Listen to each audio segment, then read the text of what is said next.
Hi, how is everyone? Quick vision therapy update.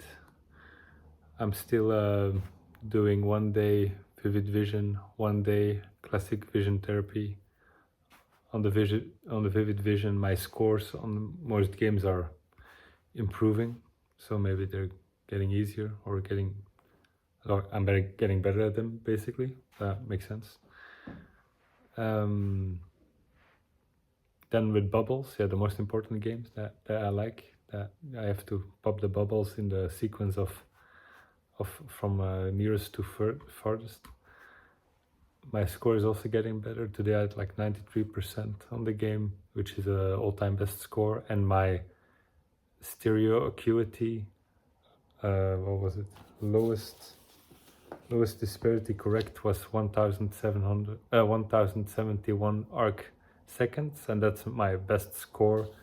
And these scores are getting more and more frequent. Like before, I used to have usually like 1,500 or 1,250, but now almost every day I have 1,071. So I'm very curious or very anticipatory towards going below 1,000. I would be very happy or excited to see another improvement. But that the fact that 1,071 is getting more common, and almost every day the same score, that's exciting. So that means it's more consistent. And then for the normal vision therapy, I changed exercises, so I'm doing vertical saccades, horizontal saccades, I'm doing Brock string, I'm doing plus lens kind of push-ups, like while reading with a plus lens, going back and forth. And then I'm just doing like a throwing exercise from hand to hand, using your head, even moving my head with the ball. And then later I will just look straight ahead and use my peripheral vision. So that's all going very well. I don't really feel like, so I've almost been doing vision therapy again for 3 months, very consistently. And I don't really feel in daily life that things are getting easier, but I just think that's because everything is changing. It's very stressful. We're packing, arranging everything to move, and I'm kind of sad to leave my current city for the next city. But I think rationally it's a good choice. In the other city, the main language is Dutch. In my current city, the main language is French. And my kids go to Dutch school, but in this city, but the environment is still mostly French, and the other kids are not native speakers, so the level is maybe a little bit lower. So in the new city, they will go to a school with all Dutch speakers, or mostly, and that will be more enriching for their vocabulary and learning process. And then at home we speak Dutch and we speak Japanese, so they still have the bilingual aspect, and they will pick up English because me and my wife speak English among each other. And the house in the new city is cheaper, so the house is much bigger for what we could have bought here in Brussels. So a whole bunch of reasons why it's good, but I'm still sad to leave current place. But so yeah, that's stressful. It feels kind of like, to, even though everything is decided and just need to execute, still feels sad, and I don't like change as it is. Maybe I'm on the spectrum. And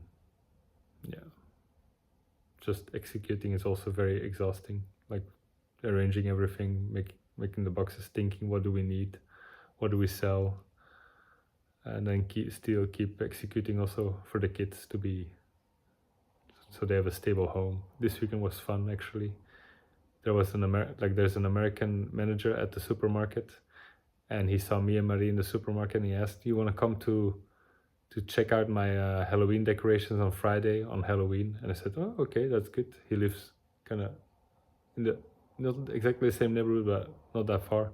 So we went there. His decorations were amazing. Probably best in Belgium when it comes to Halloween, because it's not a traditionally Belgian holiday, but it seems to be getting more commonly celebrated.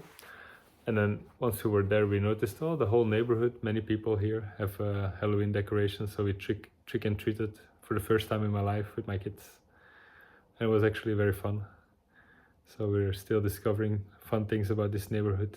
It's really, if you have kids, if you live somewhere and then you have kids, you really rediscover everything about the neighborhood. I used to live here kind of 7 years before the kids, or maybe 10 years before I had kids. And then, yeah, it's a whole different experience from when once you have kids, people are much more open to talk to you, especially as a man. Like a single man is kind of threatening, but a man with little children must be a good person. So the people are happy to talk to you and talk about their kids and about my kids, and you just go out a lot more as well, and you meet lots more people, and so then that's when you really start feeling home wherever you live, if you weren't from there originally. So I hope I will have the same effect in the new city where I'm moving to.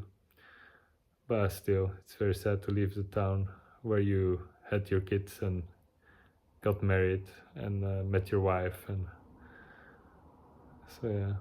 And now I'm even feeling at some point we should try to move back, but yeah, probably once we move to the new city, get used to the new city, doesn't make sense to move back anymore. Yeah, I'm kind of a sentimental person. But so all these stabilizing things, it's not really beneficial for my vision therapy. Once in a while I have some panic attacks. I'm losing a lot of weight. Probably you don't see it on camera, but I really lost, maybe I wasn't that chubby to begin with, and now I'm back to my high school weight or something. So very skinny now. I'm swimming in my clothes, right? My clothes are kind of falling off. And yeah. So that's the vision therapy update. Actually, vision therapy is going well, considering everything. I'm doing 3 times a week. I'm doing vision 3 times a week. I'm doing the classic vision therapy, and then on Sunday usually take a break, because I'm also very busy with the kids then, doing many activities. So, but at least the kids, they always make me happy.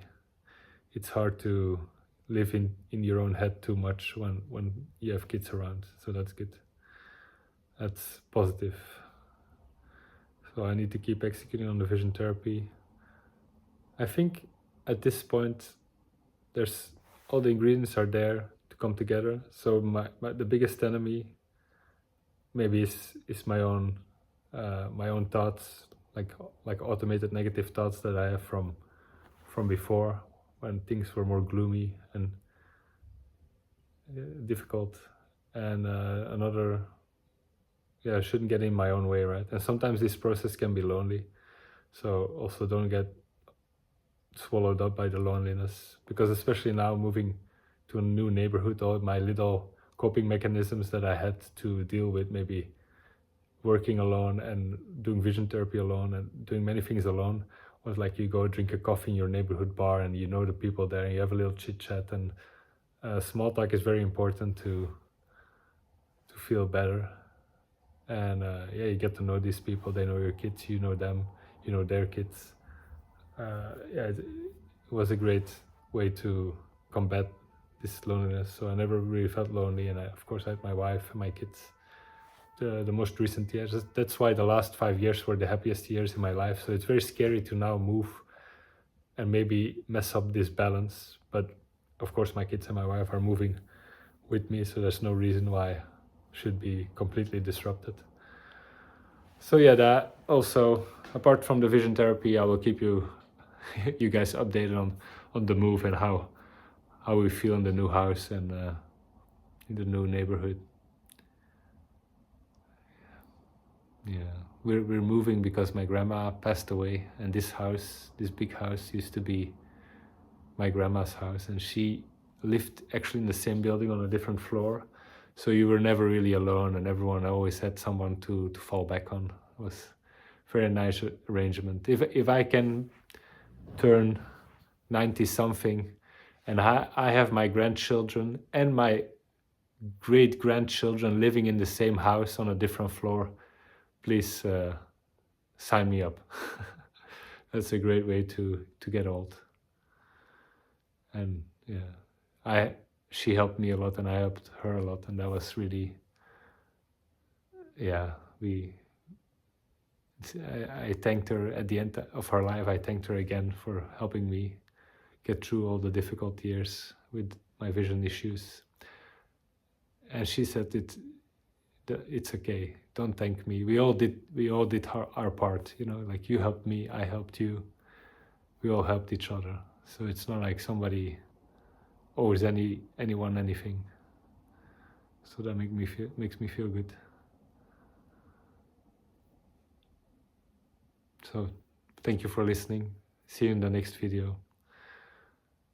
Leave a comment or a like if you appreciate the videos. That also makes me feel like I'm not talking into the void and we're all in this together. So thank you. Talk to you soon.